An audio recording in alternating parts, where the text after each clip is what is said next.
네, 오늘은 빌립보서를 볼 겁니다. 먼저 우리가 오늘 1장 1절에서 11절까지 이제 본문을 가지고 이 말씀을 나누기 전에 우리가 오늘 처음 빌립보서를 들어가기 때문에 마찬가지로 우리가 이 저자가 누군지 이 기록된 배경이 어떻게 되는지를 한번 살펴보고 이게 말씀을 이어가도록 하겠습니다. 저자는 여러분들 다 아시다시피 사도 바울이 기록했습니다. 사도 바울은 총 13개의 서신을 남겼습니다. 그 서신 중에 이 빌립보서는 이제 옥중 서신이라고 합니다. 이제 감옥에서 쓴 서신이에요. 바울이 실제적으로 썼던 이 옥중 서신은 원래는 5개입니다. 여러분이 다 알다시피 에베소서, 빌립보서, 골레서서, 그리고 빌레몬서까지 이 4개는 다 아시지만 사실 디모데후서도 감옥에서 썼어요. 마지막 유언서라고도 하는데, 그런데 일반적으로 우리가 이 디모데후서 같은 경우에는 목회 서신으로 많이 알려졌기 때문에 이것을 빼고 이 4개만 이제 옥중 서신이라고 합니다. 그 옥중 서신 중 오늘 이제 빌립보서를 볼 텐데요. 이것은 이제 주후 60에서 한 62년 경에 쓰여진 걸로 이제 학자들이 추측하고 있습니다. 이 빌립보서를 이 배경을 알기 위해서는 오늘은 이 목적을 알기 위해서 이 빌립보 교회가 어떻게 세워졌는지를 함께 조금 쭉 살펴보고 오늘 본문을 들어갔으면 좋겠습니다. 이 빌립보 교회는 사도 바울이 2차 전도 여행 때 세웠던 교회입니다. 그래서 이것은 사도행전 15장, 16장에서 이 빌립보 교회가 어떻게 생겨났는지 그 근거가 이 사도행전에 기록되어 있어요. 그래서 이 사도행전에 기록되어 있는 이 말씀을 조금 배경 지식을 가지고 이 빌립보서를 들어가야지 조금 더 와닿습니다. 그래서 먼저 우리가 이 사도행전을 살펴볼 겁니다. 쭉 제가 읊어드릴게요. 이 사도행전 15장을 보면은 이 바울과 바나바가 1차 전도 여행을 끝난 뒤에 한 가지 이슈가 있었습니다. 그 당시에 유대인들이 이제 이방인들이죠. 이방인들에게는 구원이 없다는 거죠. 구원이 없기 때문에 반드시 이방인들도 유대인들이 받은 할례와 모세의 율법을 지켜야만 구원에 이를 수 있다라는 이 신학적인 어떤 다툼이 있었습니다. 그때 이제 사도 바울과 이제 바나바가 안디옥 교회를 가서 이제 재판을 하는 거죠. 이것들을 정리를 합니다. 이방인은 이 할례를 받지 않고 모세가 이야기한 그 모세의 오경을 다 지키지 않아도 예수를 믿음으로써 구원을 이룰 수 있다라고 이렇게 종결을 시킵니다. 그렇게 종결시키고 난 뒤에 이 바울과 바나바가 다시 이 안디옥에서 2차 전도 여행을 떠나게 됩니다. 혹시 방송실에서 우리 지도 한번 좀 띄워 주실 수 있을까요? 예, 지도. 네, 저는 잘 안 보여서 이 앞에를 보겠습니다. 그래서 여기 오른쪽에 보시면은 안디옥 보이시나요? 안디옥. 여기 오른쪽에 있는 시리아 위에 있는 안디옥입니다. 여기가 이제 시리아 안디옥이거든요. 위에 안디옥은 다른 안디옥이 비시디아 안디옥이고, 저 안디옥에서 이제 2차 전도 여행을 출발을 합니다. 근데 이때 한 가지 또 이슈가 터지죠. 이 바울과 바나바가 다툼이 일어납니다. 그 다툼의 이유가 무엇이냐? 1차 전도 여행 때 함께 참여했던 마가복음을 썼던 마가가 1차 전도 여행 중간에 이탈을 합니다. 그러니까 자기가 너무 힘들어서 도망을 친 거예요. 그러니까 2차 전도 여행 때 다시 이 마가가 선도 여행에 참여할 것인지 안 할 것인지에 대해서 이 바울과 바나바의 의견이 엇갈립니다. 이 바나바 같은 경우에는 이 마가가 조카거든요. 그러니까 바나바는 우리가 용서하고 같이 전도 여행을 가자라고 주장을 했고, 이 사도 바울은 조금 이렇게 정확하게 선을 긋는 것 같습니다. 1차 전도 여행 때 한번 이렇게 스스로 낙오했는데 2차 전도 여행이라고 또 그렇게 안 하겠냐? 이건 있을 수 없다. 나는 마가랑 같이 갈 수 없다라고 의견이 부딪혀서 결국에는 이 두 사람이 흩어집니다. 그래서 이제 바나바 같은 경우에는 옆에 이제 구브로라고 보이십니까? 이제 그쪽으로 향해 가고, 사도 바울은 이제 북쪽으로 이제 이 빨간 색깔 선으로 쭉 2차 전도 여행을 시작해요. 이 바울은 먼저 실라라는 사람을 이제 데리고 갑니다. 실라라는 사람을 데려가서 다소를 지나 루스드라 보이시죠? 이 루스드라에서 디모데를 만납니다. 이 디모데 전서의 그 주인공 디모데입니다. 이 디모데가 순교 여행에 합류하고 나서 이고니온과 이제 저 위에 안디옥 보이시죠? 저기는 이제 비시디아 안디옥을 갑니다. 여기 지방이 이제 부르기아, 갈라디아 큰 글자 보이시죠? 이 부르기아와 갈라디아의 지방에서 선교 여행을 하고 있을 때쯤에 이제 사도 바울의 선교적인 방향성은 아시아 지방입니다. 그 아시아가 우리가 지금 살고 있는 이 아시아가 아니라 저 크게 글자 아시아 보이시죠? 그러니까 저 터키 지역의 서쪽 에베소 보이시나요? 왼쪽에 에베소. 자세히 보시면 에베소, 뭐 리디아, 밀레도 이렇게 있는 거기가 이제 터키 서쪽 지역이거든요. 그러니까 바울이 그 서쪽 지역을 가려고 했습니다. 근데 그때에 이 갈라디아와 부르기아에서 성령이 이 바울이 이 서쪽을 아시아 지역을 가지 못하게 막습니다. 이게 성경에서 그렇게 기록되어 있거든요. 그래서 성령님께서 이 바울이 가는 선교 지역을 막으셔서 바울이 갔던 곳이 어디냐? 위에 빨간색 선을 쭉 따라가시면 무시아 보이시나요? 무시아? 이 무시아 지방 쪽으로 가게 됩니다. 그래서 이 무시아 지방 쪽에서 갔을 때에 이 무시아 지방에서 선교를 하다가 또 이 바울이 저 북쪽에 비두니아 보이시나요? 비두니아와 본도, 이 북쪽 지역을 또 이제 바울이 가려고 합니다.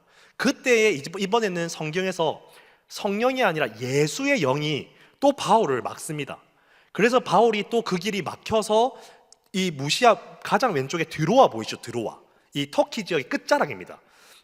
이 드로아 지역을 이제 바울이 가게 되는 거예요. 여기서 여러분들이 다 알다시피 바울이 꿈을 봅니다. 환상을 하나 봅니다. 환상. 그게 뭐냐? 마케도니아에 있는 어떤 사람이 우리 지역에 와서 도와달라는 환상을 봅니다. 그 환상을 보고 바울이 내가 선교하고 싶었던 지역은 지금의 이 터키 지역, 이 아시아 지역이었지만 자신의 고향이기도 하고 이 에베소 지역이 그 당시에 가장 큰 도시였단 말이에요. 그러니까 바울의 선교 전략 중에 하나가 뭐냐면은 가장 큰 사람들이 많이 모이는 큰 도시에 가서 이 복음을 전하는 일, 이게 바울의 선교 전략이었습니다. 그래서 아시아를 가려고 했지만 이 성령의 일을 막으시는 일에 순종을 하고 간 곳이 어디냐? 바로 그 다음에 네아폴리 보이시죠? 이 이제 유럽 지역, 지금의 유럽 지역이에요. 이 유럽 지역을 지나가서 네아폴리를 거쳐서 그 다음에 어디 갑니까? 빌립보 교회를 갑니다. 거기서 처음으로 개척한 교회가 2차 전도여행에서 개척한 교회가 빌립보 교회예요. 이 빌립보 교회는 그래서 이 빌립보 교회가 형성되는 과정을 보면은 이 빌립보 교회 처음으로 이 바울이 도착하자마자 이제 간 곳이 어디냐면은 이 강이 흐르는 곳에 여인들이 모여 있는 곳에 갔다고 합니다. 여기서 우린 또 한 가지 힌트를 여러분이 얻어야 돼요. 이 어떤 힌트냐면은 이 바울은 다른 서신들이나 바울의 행적들을 보면은 항상 어떤 도시를 가면은 회당을 찾습니다. 회당, 유대인들의 회당. 그 회당에 가서 바울이 복음을 전해요. 항상 바울의 특징은 회당을 갑니다. 근데 이 빌립보 교회 같은 경우에는 회당의 이야기가 없어요. 그래서 강이 흐르는 여인들에게 갔다고 합니다. 그래서 이 학자들이 연구했을 때에 이 빌립보 지역은 회당이 없는 곳으로 여긴단 말이에요. 그러니까 회당이 없다는 말은 무슨 말입니까? 유대인들도 적다는 거예요. 유대인들이 없기 때문입니다. 회당을 만들려면은 유대인들이 10명에서 20명의 유대인들의 회원이 있어야지만 이 회당을 만들 수 있습니다. 그 당시에 그러면 빌립보 지역에는 이 유대인들도 많이 없는 거의 생짜배기 이방인들이라는 겁니다. 그리고 이 빌립보 지역은 당시 로마의 그 지배를 받고 있었단 말이에요. 그래서 이 로마에게 충성을 다했던 군인들, 이 퇴역한 군인들이 많이 살았던 곳이 빌립보랍니다. 그래서 이 빌립보 지역은 로마의 지배를 받았던 지역이지만 거기에 살고 있었던 거주민들은 이 로마에 대한 충성심이 강했던 사람들이 대부분 거주하고 있었던 걸로 봅니다. 그러니까 굉장히 로마에 대한 애국심이 강한 사람들이죠. 그러니까 참 이 말이 무슨 말이겠습니까? 이 예수 믿기 참 힘든 곳이었다는 거예요.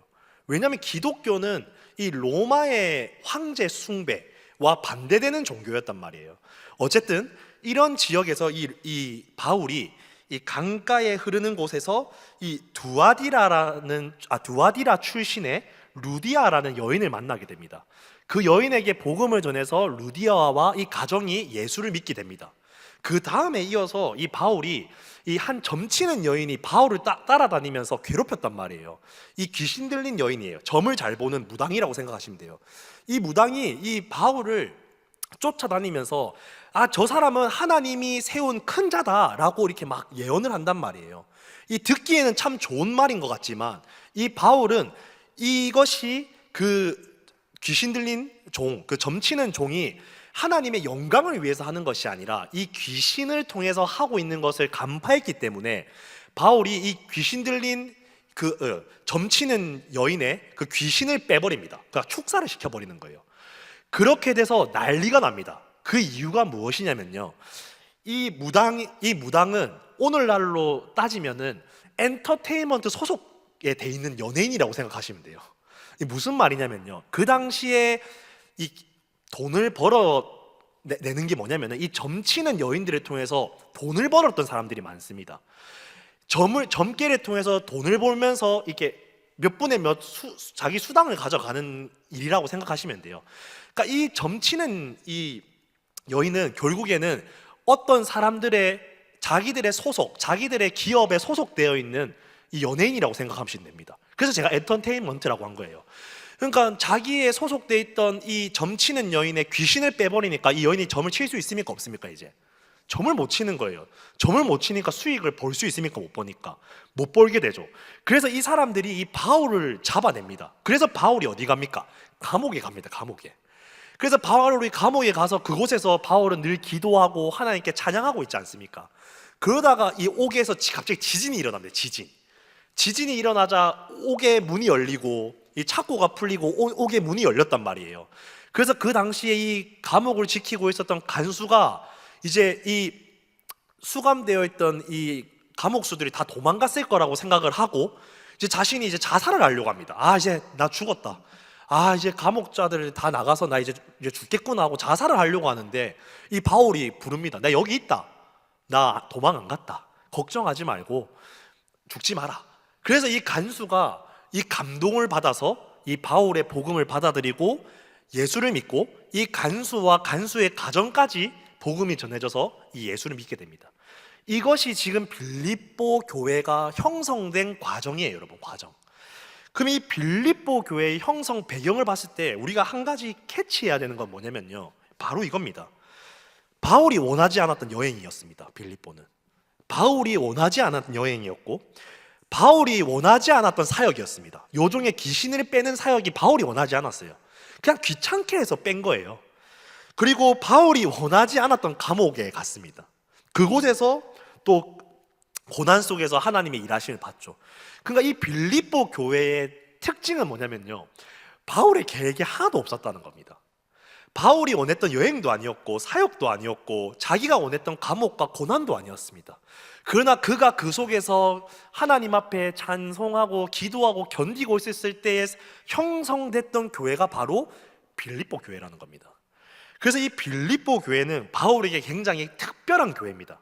기쁨의 교회입니다. 그래서 이 빌립보 서신은 기쁨의 서신이라고도 하거든요. 기쁨을 나누는.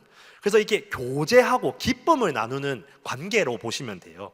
어쨌든 이 바울이 지금 오늘 이 빌립보 서신을 썼던 때는 지금 로마의 옥에 갇혀 있습니다. 이 옥은 뭐 감옥소는 아니고 재택이라고 생각하시면 돼요. 재택의 감옥이라고 생각하시면 됩니다. 어쨌든 이 로마의 감옥에 갇혀 있는 이 소식을 이 빌립보 교회가 들은 거예요. 아, 우리의 바울이 로마에 갇혔구나. 그래서 이 빌립보가 이 바울이 그러면은 일을 못하고 재정이 없지 않습니까? 그래서 이 후원금을 거둬서 이 바울에게 보냅니다. 그것이 빌립보 서신을 보면은 에바브로디도라는 한 인물을 통해서 이 후원을 가지고 가는 거예요. 그래서 에바브로디도가 로마에 있는 그 바울에게 후원금을 주는데 그때 에바브로디도가 병이 걸립니다. 죽을 병에 걸려요. 그렇지만 이 에바브로디도가 잘 회복돼서 다시 빌립보 교회를 돌아갈 때 아마 이 옥에서 썼던 빌립보 서신을 가지고 에바브로디도가 갔다라고 우리는 이렇게 알고 있습니다. 그러니까 이게 지금 빌립보 교회의 형성 과정이고 이 서신의 목적이에요. 그래서 이렇게 요약을 하고 정리를 하면 좋을 것 같습니다. 바울은 이 빌립보 교회에게 너희들이 나에게 준 이 사랑에 대한 감사입니다. 이 빌립보 교회가 나를 기억하고 후원하고 하나님의 일에 동참한 것에 대한 감사와 또 너희와 내가 이 빌립보 교회를 세워왔던 그 형성된 과정 기억하시죠? 이 어렵고 고난 속에서도 힘들었지만 그 어려움이 있었지만 우리가 그 고난 속에서도 기쁨을 누렸던 것에 대한 회상과, 그리고 비록 지금 내가 이 로마에 있는 감옥에서 고난받고 힘들지만 내가 이 감옥에서 하나님과 교제하는 기쁨을 너희들과 나누기 위해서 이 빌립보 서신을 썼다고 생각하시면 돼요. 그래서 감사이자 기쁨의 서신이 바로 이 빌립보 서신입니다. 네, 여기까지 이제 우리가 배경을 살펴봤고, 이제 오늘 이제 본문을 이제 들어가 보도록 하겠습니다. 오늘 본문은 제가 설교 제목을 이렇게 정했어요. 나를 부인할 때 증명하는 성령의 일이라고 제목을 지었습니다. 오늘 1장 1절에서 11절까지는 물론 1절, 2절은 이제 바울이 당연히 서신을 쓸 때 늘 하는 인사이고, 3절부터 11절까지는 이 바울이 빌립보 성도들을 위해서 간구, 곧 기도를 하는 장면이라고 보시면 돼요. 그래서 우리는 오늘 이 1절에서 11절까지의 말씀을 통해서 이 바울이 어떻게 기도를 하는지, 성도가 하나님과의 기도하는 이 과정들이 어떻게 깊어져 갈 수 있는지를 우리가 이 바울의 기도를 통해서 한번 살펴볼 겁니다. 먼저 우리가 이 기도의 본문에 들어가기 전에 한 가지 이 이야기를 통해서 여러분이랑 이 말씀을 열고 싶어요. 여러분 혹시 당연히 안 타셨겠지만 여러분 전투기 아시죠? 전투기, 비행기로 생각하셔도 돼요. 비행기는 여러분 다 타보셨잖아요. 근데 저는 이제 전투기를 가지고 이야기를 할 겁니다. 이 전투기를 타면은 이 조종사 한 패에 이 수백 개의 이 버튼이 있다고 합니다. 이 작동을 하는 버튼이겠죠. 그러나 이 조종사가 절대 이 수많은 작동을 하는 전투기의 버튼이 있지만 절대 손에 놓지 않는 것이 있답니다. 그것이 바로 다리 사이에 있는 조종관입니다. 조종관. 바로 전투기의 방향을 조정하는 조종관이죠. 이것은 비행기가 이륙하고 나서 착륙할 때까지 절대 손에 놓지 않습니다. 그리고 이 비행기에, 이 전투기에 또 엄청 중요한 장치가 하나가 있습니다. 그 장치가 뭐냐면은 이 조종석 의자 밑에에는 비상 탈출 자석 장치가 있답니다. 이게 무슨 장치냐면요, 전투기가 전투를 하다 보면 이 미사일에 맞게 되면 비행기가 떨어지잖아요. 그때 이 장치를 누르면은 이 조종사가 탈출할 수 있는 버튼이에요. 이 두 가지의 버튼이 있습니다. 바로 이 추락하기 직전에 조종사의 목숨을 건지는 장치입니다. 제가 이 장치를 가지고 조금 기도에 한번 이제 대입을 해봤어요, 여러분.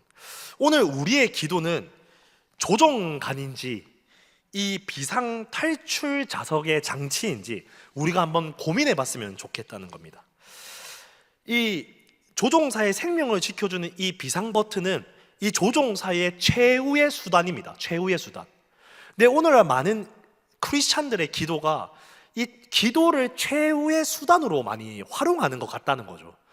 내 삶에 내 지혜와 내 힘과 내 열심으로 이 전투기를 조종하다가 추락할 때쯤에 이 비상장치를 누르는 것처럼 우리는 기도 자리를 찾습니다. 아닌가요? 저만 그랬나요? 어쨌든 우리의 기도는 대부분 내 힘이 있기보다는 내 힘이 다 빠지고 이제 더 이상 답이 없다, 이러다가는 이 전투기가 착륙하는 것처럼 내 인생의 이 문제가 끝나겠다 싶을 때 우리는 하나님 앞에 전적으로 엎드리는 기도를 합니다.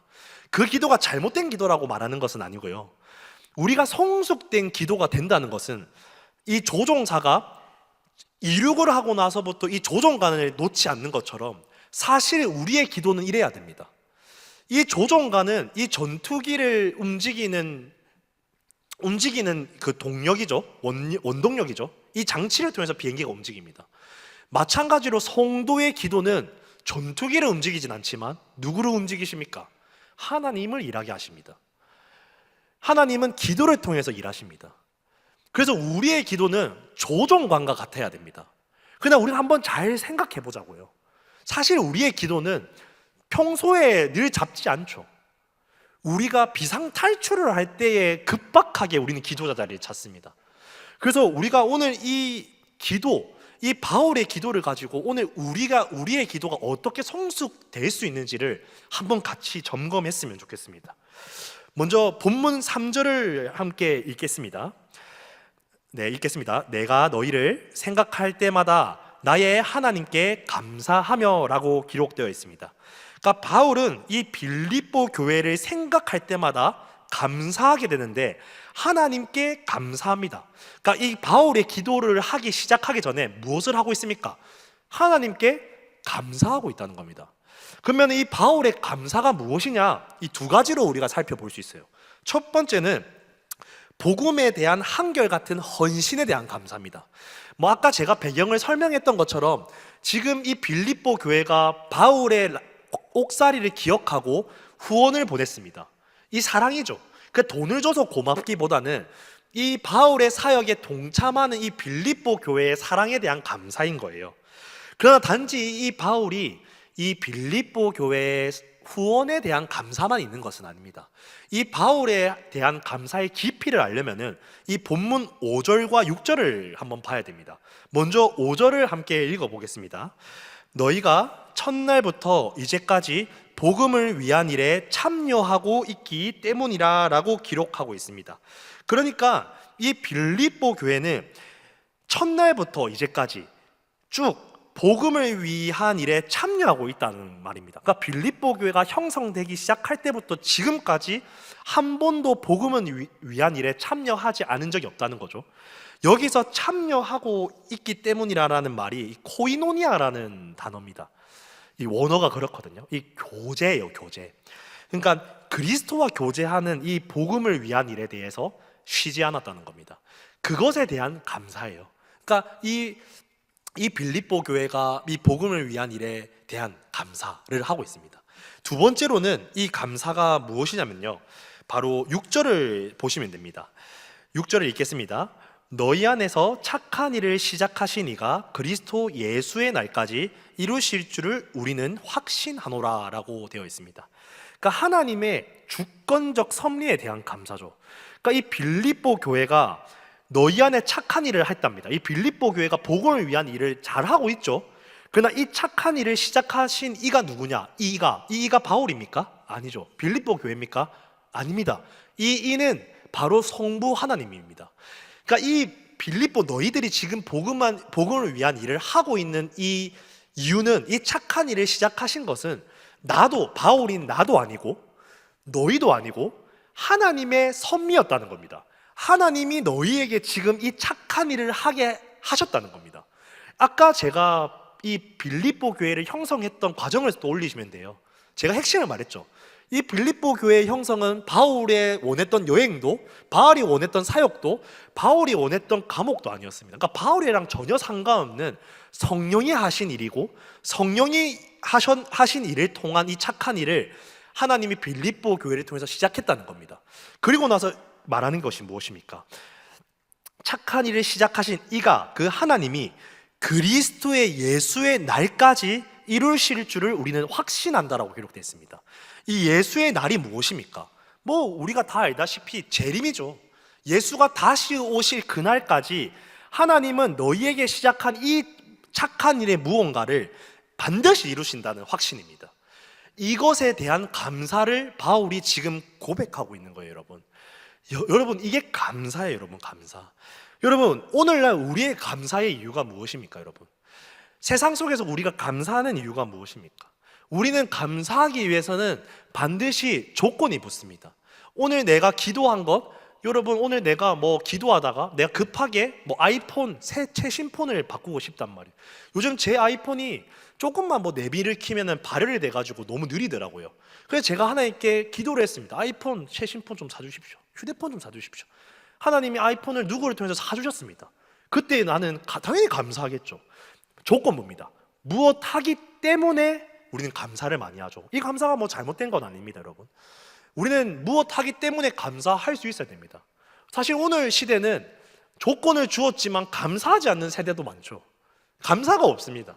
우리가 오늘 선배들의 성실함 때문에 이 배달앱을 키면은 치킨을 먹을 수 있는 시대를 살지만 감사가 없는 시대입니다.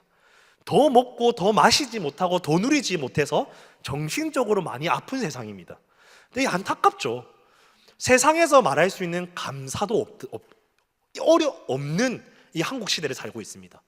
그러나 사도 바울의 감사는 사실 이 감사의 차원을 넘어섭니다. 조건부의 감사가 아니라 그럼에도 불구하고의 감사입니다. 그럼에도 불구하고. 사도 바울의 지금 환경이 어떻습니까? 옥중에 있습니다. 그는 지금 착고에 손목이 차여 있습니다. 자신이 아무것도 할 수 없는 환경 속에, 그리고 이 로마의 감옥에 간 배경이 자기가 잘못했습니까? 아니에요. 억울한 누명을 통해서 감옥에 갔습니다. 그럼에도 감사합니다. 왜요? 너희 안에 착한 일을 시작하신 하나님께서 제 예수가 다시 오실 날까지 이루실 줄을 믿기 때문에, 그럼 우리가 지금 내가 비록 이 감옥에 비참한 일을 겪고 있지만 그럼에도 불구하고 하나님은 하실 거라는 겁니다. 이 확신을 가지고 있는 그럼에도 불구하고의 감사를 하고 있습니다. 여러분, 이것이 바로 바울의 감사라는 겁니다. 또 두 번째로는요, 이 바울은 하나님의 이제 확신이죠. 죄송합니다. 바울의 이 확신이 이 감사를 만들어냈습니다. 그리고 이 감사에 대해서 이제 바울은 우리에게 이렇게 권면을 하고 있는 거예요, 여러분. 그럼 우리가 한번 생각을 조금 해봐야 돼요. 아까 말했던 것처럼 제가 이 두 가지를 나누기 위해서 세상의 감사라고 지칭하겠습니다. 아까 세상에서 말했던 무엇하기 때문에 감사, 당연히 이거 필요합니다, 여러분. 우리는 그 감사도 할 수 있어야 됩니다. 하지만 이 세상에서 말하는 감사와 지금 이 바울이 말하는 이 감사의 차이가 뭐냐는 거죠. 정말 바울이 대단한 신앙과 성품을 가졌기 때문에 이 감사를 할 수 있었을까요?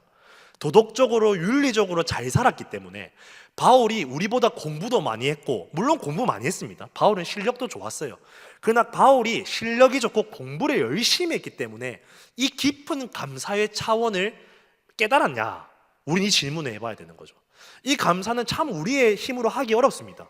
그럼에도 불구하고 감사한다, 이거 진짜 안 쉽거든요. 이거는 불가능합니다. 그렇다면 세상에서 말하는 감사 때문에 감사하는 것과 그럼에도 불구하고 감사하는 것의 차이는 우리가 이 바울의 고백에서 힌트를 얻을 수 있습니다. 우리 말씀을 하나 찾겠습니다. 갈라디아서 2장 20절 말씀입니다. 갈라디아서 2장 20절 말씀입니다. 제가 읽겠습니다. 한번 들어보시면 다 아시는 말씀이에요. 내가 그리스도와 함께 십자가에 못 박혔나니 그런즉 이제는 내가 사는 것이 아니요 오직 내 안에 그리스도께서 사시는 것이라. 이제 내가 육체 가운데 사는 것은 나를 사랑하사 나를 위하여 자기 자신을 버리신 하나님의 아들을 믿는 믿음 안에서 사는 것이라 라고 기록되어 있습니다. 우리는 이 바울의 고백에서 한 가지 힌트를 얻을 수 있어요.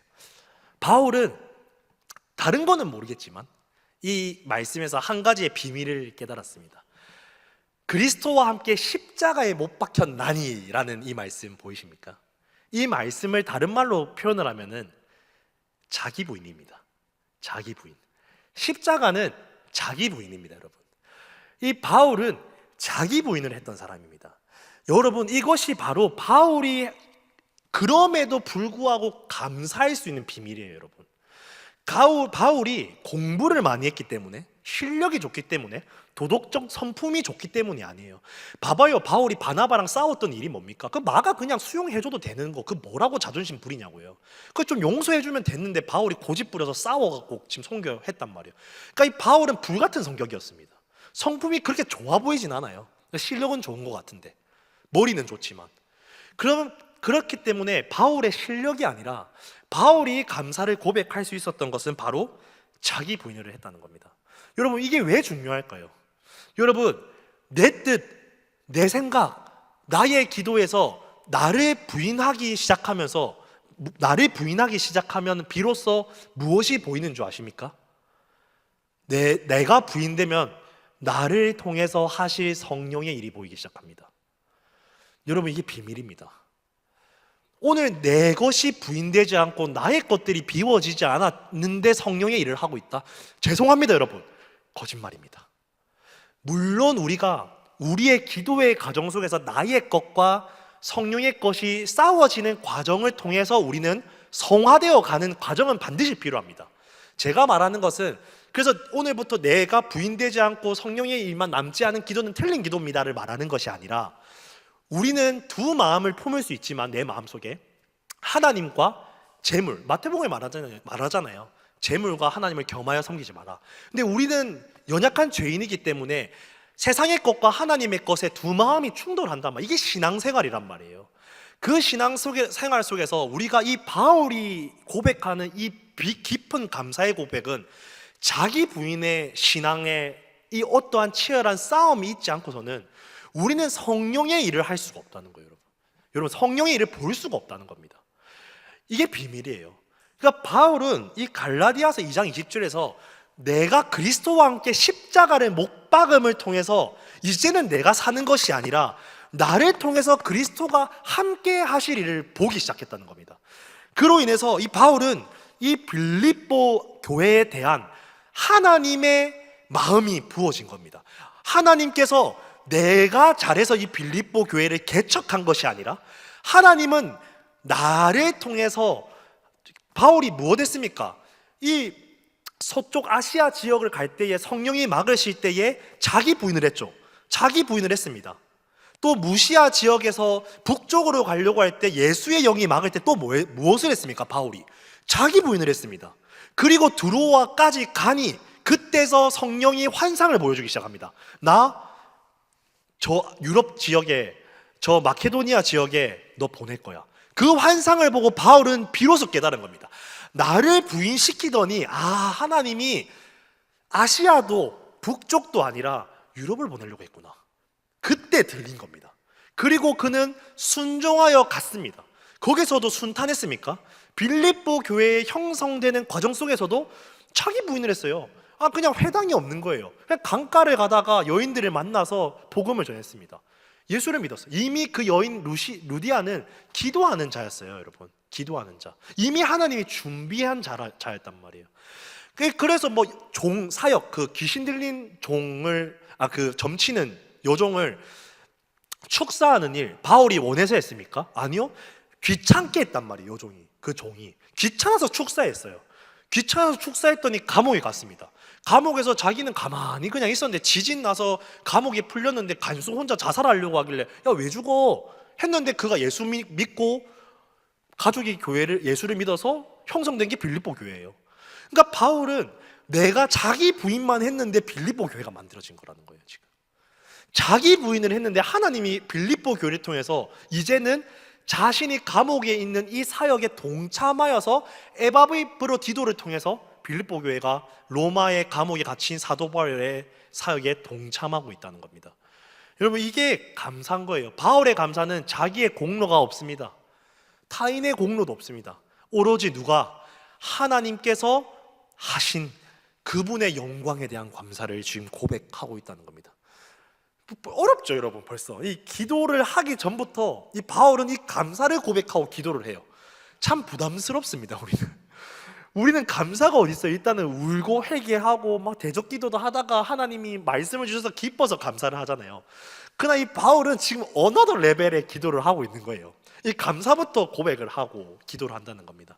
여러분, 여기서 내가 그렇게 기도하지 못하고 있다고 정죄받으시지 말고요, 앞으로 우리가 살펴볼 이 빌립보라는 서신은 너무 깊습니다.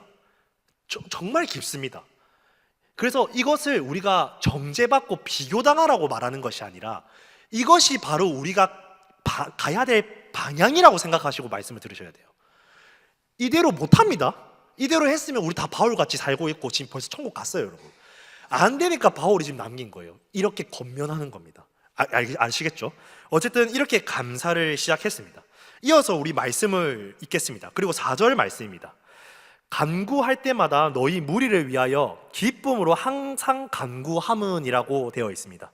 그 감사를 한 뒤에 이 바울이 간구할 때 이 너희 무리, 이 무리는 당연히 빌립보 교회겠죠. 이 빌립보 교회에 대해서 기쁨으로 항상 간구한다고 합니다. 기쁨으로. 이 기쁨도 당연히 우리의 감정에 동반된 간구는 아닙니다. 그럼 이 바울의 간구가 뭐냐? 아까 저희가 앞에서 한번 짚고 넘어갔지만 바로 5절과 6절 말씀이라는 거예요.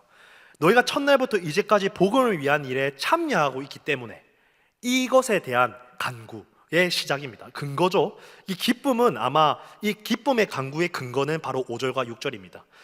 여기서 아까 제가 말씀드렸지만 이 참여하고 있는 단어 기억나시죠? 코이노니아. 이거는 기억하시면 좋아요. 코이노니아는 교제와 사귐입니다. 교제와 사귐. 오늘 우리 교회에서 여러분이 셀라이프 왜 합니까? 교제와 사귐을 위함입니다. 교회의 공동체는 반드시 이 교제와 사귐이 있어야 됩니다, 여러분. 코이노니아가 있어야 돼요. 우리가 식탁 교제를 왜 합니까? 밥을 왜 같이 먹고? 여러분, 우리가 셀라이프 하면서 MT를 왜 가십니까? 이 교제와 사귐입니다. 그러나 이 교제와 사귐을 우리가 이 코이노니아라는 이 단어를 잘못 해석해버리면은 우리는 조금 안 좋은 표현이지만 조금 확실하게 여러분 마음에 와닿기 위해서 이런 표현들을 쓰니까 이해해 주십시오. 이 교제와 사귐을 잘못 우리가 해석해버리면은, 잘못 사용해버리면은 계모임을 만듭니다. 교회에서 계모임을 만든다고요. 계모임이 뭡니까? 교제와 사귐이에요. 계모임이. 세상에서 왜 계모임 하세요? 여러분, 갯돈 걷어서 왜 모이는 거예요? 우리 돈 모아서 교제하자. 세상살이 하면서 우리 친구 모임들이 이제 흩어지니까 이 갯돈 하나 때문에 우리가 다시 모일 근거를 만들어서 교제와 사귐을 하기 위해서 계모임을 하는 거 아닙니까? 이 세상 참 교제하기 위해서 지혜롭다니까요. 이 근거를 만든 거예요. 그러면 세상은 이 계모임을, 예를 들면 이 갯돈을 쓰기 위해서 계모임을 한다면은 이 코이노니아의 교제의 목적은 무엇일까요, 여러분? 바로 그리스도입니다. 그리스도를 나누기 위한 교제와 사귐입니다. 여러분이 오늘 교회 안에서 같이 MT를 왜 합니까? 그리스도를 나누기 위함입니다. 여러분이 밥을 왜 오늘 먹습니까? 불신자들과 그리스도를 나누기 위함입니다. 이 말이 뭐 무턱대고 밥 먹으면서 바로 예수 전하라는 말 아니에요. 불신족 뭐 이런 거 말하라는 게 아니라 그 예수를 전하는 큰 계획 안에서 그 사람과 관계도 하고 밥도 먹고 같이 뭐 골프도 한번 치러 가기도 하고, 이 목적이 뭐라고요? 그리스도를 전하기 위함이라고요. 오늘 우리의 셀라이프, 셀장이신 분들이 있습니까? 성도들을 MT를 하고 당장의 말씀을 나누기보다는 어떤 사람들에게는 좀 분노도 풀고, 우리 예전에 함께하는 교회가 제가 만들어진 뭐 청년들을 안락동 시절에 만들어서 그 목사님께서 했던 방향이 자아가 없는 사람들을 자아를 만들기 위해서 이렇게 시작했다고 하더라고요. 여러분, 그 이유가 이거예요. 자아가 없는 사람들에게 바로 뭐 자기 부인시키고, 어떻게 뭐 자기를 부인을 할 자아가 있어야 자기 부인을 하죠. 그렇기 때문에 전략적으로 하신 거예요, 이게. 왜요? 결국엔 자아를 만들어서 그리스도를 나누기 위해서, 자아를 만들어서 내가 하고 싶은 것들을 누리고 자아가 형성돼서 그 다음에 해야 될 게 뭐냐? 이제 너 자기 부인하라는 거예요. 그래야 예수를 만날 수 있기 때문에. 이게 교제입니다, 여러분. 교제. 성경에서 말하는 코이노니아의 모든 도구와 활용은, 여러분이 골프를 치든 뭐 청년들이 같이 PC방에서 게임을 하든 뭐를 하든 그 방향과 목적이 무엇이어야 된다고요? 예수밖에 없습니다. 그게 코이노니아 아닙니다. 그 복음을 위한 일에 이 빌립보 교회가 참여하고 있기 때문에 바울은 기쁜 겁니다. 기쁨으로 간구하고 있다는 거예요, 여러분. 다음 6절에서는 너희의 안에서 이건 착한 일을 시작하신 이가 그리스도 예수의 날까지 이루실 줄을 우리는 확신하노라. 이건 아까 저희가 살펴봤습니다. 그리고 난 다음에 이 바울이 7절과 8절에서 이 본격적으로 이 간구하기 위해서 빌립보 교회에 대한 이 관계, 코이노니아의 관계에 대해서 말하기 시작합니다. 이 7절을 읽겠습니다. 내가 너희 무리를 위하여 이와 같이 생각하는 것이 마땅하니 이는 너희가 내 마음에 있음이며 나의 맹인과 복음을 변명함과 확정함에 너희가 다 나와 함께 은혜에 참여한 자가 됨이라. 마찬가지로 여기서도 참여한 자가 나옵니다. 똑같습니다, 여러분. 코이노니아입니다. 이 교제입니다, 지금. 근데 이 참여한 자가 됨이라라고 먼저 이 문구를 뭐라고 여러분 생각하시면 되냐면요, 이 9절에서 11절에 바울이 무언가 간구하는 기도를 하기 위한 빌립보 교회의 어떤 교제입니다, 지금. 사실 진짜 무언가를 말하기 위해서 빌드업을 하는 거예요, 지금. 그게 빌드업이 뭐냐? 이 7절은 쉽게 말해서 이 말이에요. 너희가 내 마음에 있다. 그러니까 내가 너희 기쁨이다. 내가 너희를 사랑한다. 근데 그 이유가 뭐냐? 내 감정적 사랑이 아니라 나의 매임과 이 매임은 당연히 감옥이겠죠. 감옥을 연상하면 됩니다. 복음을 변명함과 확정함에 너희가 다 함께 했다. 빌립보 교회가 형성된 과정을 여러분 생각하셔야 돼요. 계속 이 말을 이해하려면은. 아까 제가 말했던 것처럼 빌립보 지역은 유대인도 없습니다. 이방인밖에 없고 거기는 로마에 대한 애국심으로 가득 찬 지역이었습니다. 그러니까 로마 도시가 아니에요.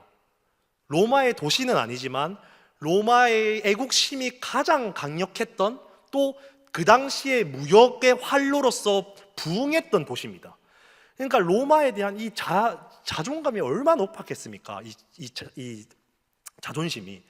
그 로마에 대한 입지를 가진 군인들, 이 로마의 황제에 대한 숭배, 그들이 섬겼던 신에 대한 숭배를 했던 지역에서 이 바울이 얼마나 많은 고통을 받았겠어요. 이 복음에 대한 변명을 얼마나 많이 했겠습니까? 그들에게. 복음을 변명해도 못 알아듣고 감옥에 넣었잖아요, 바울을. 근데 이 모든 과정에 누가 함께 하고 있었다고요? 빌립보 교회가 함께 했다는 겁니다. 빌립보 교회는 이 어려움과 이 박해 속에서 이 빌립보 교회 이방인들 아닙니까? 그 빌립보 지역 사람이잖아요, 지금. 무슨 말입니까, 지금? 바울과 함께 이 복음을 동참하기 위해서 기존에 있었던 빌립보 지역에 있었던 사람들, 뭐 내 이웃이 됐던 예수 믿지 않은 사람들에게 핍박받기를 선택했다는 겁니다. 지금 여러분 이 배경을 생각을 해야 이 바울의 관계가, 이 빌립보 교회와 바울의 관계가 와닿기 시작하는 거예요. 그러니까 이 바울이 빌립보 교회가 얼마나 이쁘겠어요, 지금. 이 이방 땅의 자기 도시의 사람들을 다 거절하고 바울이 전했던 이 복음의 교회를 지키기 위해서 바울의 매임과 이 바울의 변명, 복음의 변명함과 확정함에 함께 동참하여서 살았던 빌립보 교회입니다. 참여했다, 교제했다, 사귐. 이 사귐과 참여했던 이 바울. 그래서 내가 너를 얼마나 사랑하는 줄 알지? 내가 너희를 얼마나 기뻐하는지 알지? 우리 이렇게 어려움을 함께 했잖아 라고 지금 말하는 거예요. 그리고 8절에 이렇게 말합니다. 내가 예수 그리스도의 심장으로 너희 무리를 얼마나 사모하는지 하나님이 내 증인이시다. 이 고백을 합니다. 이 종집으로 찍는 거죠. 내가 지금 너희를 사랑하고 사모하고 기뻐하는 일이 내 감정적인 게 아니야. 지금 니네들이 나한테 지금 돈 주는 거, 돈 줘서 고마워서 하는 차원이 아니야. 내 감정이 너희가 이뻐서 지금 말하는 게 아니야. 나는 지금 예수 그리스도의 심장으로, 예수 그리스도 심장, 이 장기를 말하는 거예요. 단어에서 장기. 내가 아니야, 그리스도의 심장으로 너희를 사모한다고. 여러분 이 말을 좀 어렵죠? 이 말은 지금 이렇게 여러분 해석하면 돼요. 지금 바울이 이 9절에서 11절까지 이야기하는 이 간구가, 내가 너희들에게 행하는 간구가 내 감정과 내 생각에서 비롯된 기도가 아니라 예수 그리스도의 심장, 곧 성령이 관건적으로 나의 마음에 오셔서 내 입술을 통해서 너희들에게 간구하는 기도야 를 말하는 거예요. 지금 내 뜻이 아니야. 내가 너희를 사모함도 아니야. 내가 너희를 사랑하는 것도 아니야. 내가 너희를 감정적으로 사랑하는 게 아니라 성령이 예수 그리스도의 심장으로 내가 너희를 사모함으로써 너희들에게 이 이야기를, 이 서신의 기도를 이제 할 거야. 이거를 말하는 거예요, 여러분. 그래서 성령에 붙들린 기도가 이제 9절에서 11절까지 나오는 거예요, 여러분. 바울이 이 빌드업을 하는 거예요. 바울은 빌립보 교회를 연민하지 않았습니다. 물론 이뻤겠죠. 감정적으로도 사랑했을 것 같아요. 빌립보 교회가 얼마나 이쁜 짓을 많이 합니까? 그러나 빌립보 서신을 쓸 때 이 바울이 못 박는 이야기가 뭡니까? 내가 지금 너희들이 인간적인 감정, 연민으로 사랑해서 하는 거 아니야? 나는 지금 성령이 하시는 거야. 성령이 나를 통해서 이 기도를 하게 하는 거야. 이 말을 하는 겁니다. 여러분 오늘 우리가 기도할 때 우리의 간구는 어떻습니까, 여러분? 우리 고민해 봐야 돼요, 여러분. 한때 이 한국 교회가 성장할 때에 우리의 선배들이 이 성령에 강건적으로 붙들린 기도를 했던 세대들이 있습니다. 그 당시에는 기도원도 참 많았어요. 이 방언의 은사, 이 방언과 영적인 은사들이 이 한국 교회를 불태웠던 적이 있습니다. 이 은사라고 하면은 막 알러지 반응을 일으키시는 분들이 있어요. 근데 여러분 은사 존중하셔야 돼요. 한국 교회의 성장에 이 은사 사역, 은사를 통해서 했던 사역을 부인할 수 없습니다. 그 은사로 했던 사역에 이 한국 교회가 부흥한 것에 대해서 이거 잘못된 거야 라고 할 수 없어요. 성령은 반드시 은사를 줍니다. 한때 그 기도원에서 불붙듯이 방언으로 기도했던 세대들이 있어요. 저 또한 그 부모님의 그 기도원 때문에 산이란 산은 다 가봤던 것 같아요. 어릴 때 막 기억이 나요. 제 기억 속에서 제가 이제 조금 자아가 생긴 중학생 때 어떤 기도원 그 목사님이 막 일으켜가지고 팍 하면 다 넘어져서 막 입신했다고 이렇게 떨고 했단 말이에요. 그걸 보는데 내가 넘어지기 싫어서 버텼습니다. 이렇게. 그러니까 이제 보조하시던 분이 이렇게 넘어뜨리더라고요. 있었겠죠. 역사가 당연히 은사가 있죠. 근데 이 은사를 통해서 이 한국 교회가 부흥했습니다. 그러나 오늘날 이 한국에 있는 교회가 이 기도의 불씨, 이 은사가 단지 꺼졌을까요? 안 할까요? 오늘날 이 은사를 통해서 하나님이 더 이상 역사하지 않는 세대를 살고 있는 것 같습니다. 그럼 우린 그 이유를 찾아야 됩니다. 은사가 잘못됐어 라고 말하는 것은 너무 잘못된 분석입니다. 성령은 분명히 은사를 통해서 일합니다. 저 또한 부모님, 어머니가 워낙 좀 은사, 신비에 대해서 훈련을 시킬 때가 있었어요. 옛날에. 여러분 여기서 좀 기도원 파분들은 아실 거예요. 여러분 우리 청년분들 여기 있죠. 30분 기도하는 거 쉬우세요? 혼자 와가지고 음악 안 틀고 30분 기도하는 거 쉬우세요? 이 기도파들에게 이 30분은 무엇인지 압니까? 자동차 엔진 거는 시간입니다. 30분을 기도하고 나서 기도했다라고 말하면 무슨 소리 듣는 줄 아십니까? 기도의 깊이도 안 들어가는데 뭐가 기도를 했다는 것이를 듣습니다. 1시간, 2시간 깊이 들어가야 이 성령의 관건적인 기도를 하게 된단 말이에요. 방언이 터지고. 근데 그것이 없냐? 있습니다. 저도 경험했습니다. 그 신비가 없냐? 있습니다. 나의 기도를 넘어서서 성령이 하시는 기도를 하게 하실 때가 있습니다. 저는 방언을 존중합니다. 은사를 존중합니다. 그러나 이 은사의 시절에서 이 한국 교회가 부흥은 됐지만 이 은사를 통해서 한국의 어떤 목사님들, 또 미국에 계신 또 모 목사님들이 장사를 정말 많이 했습니다. 여러분, 장사를. 미국의 뉴욕에 있는 유명한 목사님, 은사 사역으로 했던 목사님의 재산이 수백억이래요. 교회가 별로 안 크답니다. 300명 정도랍니다. 그럼 돈을 어디서 벌었단 말입니까? 은사로 사역해서 벌었다는 겁니다. 믿기십니까, 여러분? 목사가 재산이 300억이 왜 필요하죠? 그러려면 기업 사업을 했었어야지. 이게 어느 순간 하나님이 우리 교회, 한국 교회에 주신 이 소중한 은사의 선물을 내 멋대로 사용하면서 장사를 해가기 시작했습니다. 그래서 신비주의, 은사주의가 생겨나기 시작한 겁니다. 그래서 이 은사의 기쁜 경험이 없는 세대들은 그 모습을 보면서 어떤 생각을 할까요? 부정적인 생각이 들 수밖에 없습니다. 방언으로 기도하면 눈살이 찌푸려질 수밖에 없어요, 여러분. 이게 바로 그 시대라는 거예요, 여러분. 고린도전서 14장 14절에 이 방언의 기도에 대해서 이렇게 기록하고 있어요. 내가 만일 방언으로 기도하면 나의 영이 기도하거니와 나의 마음은 열매를 맺지 못하리라 라고 기록되어 있습니다. 이 고린도전서에서 이 방언에 대한 기도의 본문의 맥락 중에 한 절이거든요. 이 방언은 내가 만일 방언으로 기도하면 나의 영이 기도한다면, 나의 영이 기도한답니다. 이게 무슨 말이냐면요, 여러분 성경에 되어 있죠. 방언을 기도하면 반드시 옆에 누가 있어라고 합니까? 통역하는 사람이 있어라고 합니다. 그 말이 뭡니까? 방언을 기도하지만 내가 무슨 기도를 하는지 안다, 모른다고요? 모른다는 말입니다. 왜요? 내 영이 기도한다는 겁니다.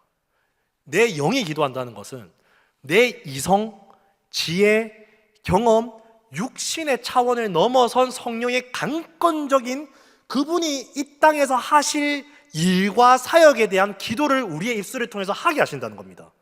여러분 이거 믿으셔야 돼요. 어떻게 우리의 이성과 지혜로 이 세상 역사의 모든 기도를 할 수 있다고 믿으십니까?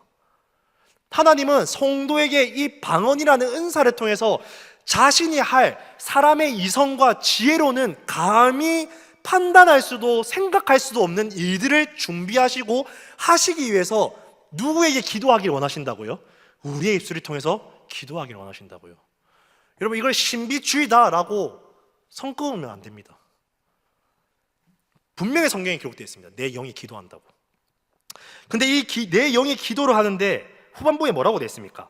나의 마음은 열매를 맺지 못하리라고 되어 있습니다. 그러니까 이 나의 마음의 열매라고 하면은 이렇게 생각하면 돼요.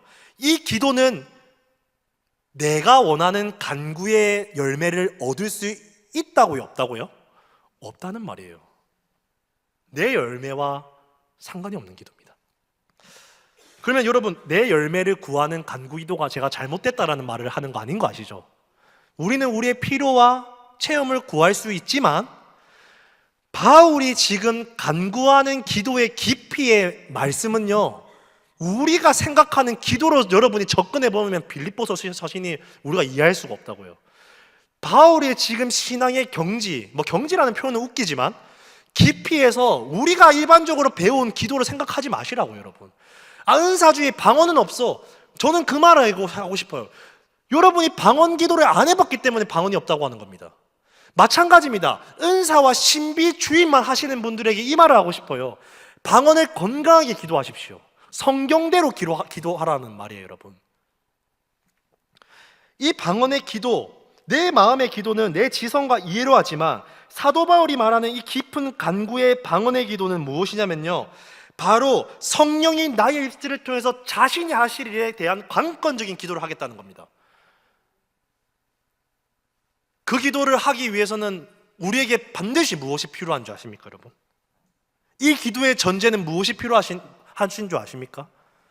자기 부인입니다. 과거의 세대에 그 은사를 통해서 이 교회가 부흥했을 때의 우리 선배들은요, 자기 부인은 기본값이었습니다. 못 먹었죠. 못 살았죠. 늘 삶에서 핍박과 박해와 생존을 위해서 살아갔던 세대였기 때문에 자기의 것이 있었습니까? 없었습니다. 오로지 하나님만 신뢰했던 그 자기 부인의 필요는 그냥 자기 부인이 당연했던 시절이었습니다. 그 마음이, 심령이 가난한 그들의 기도에 하나님이 기름 부어서 교회를 세웠습니다. 이제는 우리는 그 세대와 다릅니다. 잘 먹고 잘 살고 문제가 없습니다. 그러나 여전히 우리의 기도의 방법은, 형태는 그때와 똑같은 기도를 하고 있습니다. 은사 기도를 하죠. 방언의 기도를 할 수도 있습니다. 신비를 하고 하나님께 직통 계시를 듣습니다. 근데 왜 오늘날은 과거처럼 역사가 없냐고요? 평양 대부흥 운동처럼 왜 회개가 없어졌냐고요? 형태는 따라했지만 이 기도의 전제, 자기 부인을 다 잃어버렸습니다. 자기 부인은 바로 십자가입니다. 십자가가 없는 은사기도, 십자가가 없는 신비주의, 십자가가 없는 영적으로 남들을 낫게 하는 회복의 역사 일어납니다. 그러나 그거 아무것도 필요 없다고요. 그거 합니다. 세상도 그 기적을 일으킵니다.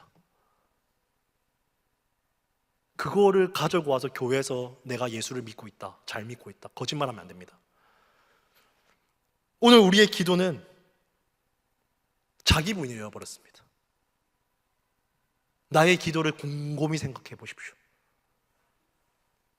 자기 부인이 있습니까? 오늘 이 바울이 말하는 이 간구 기도 이어서 보겠습니다.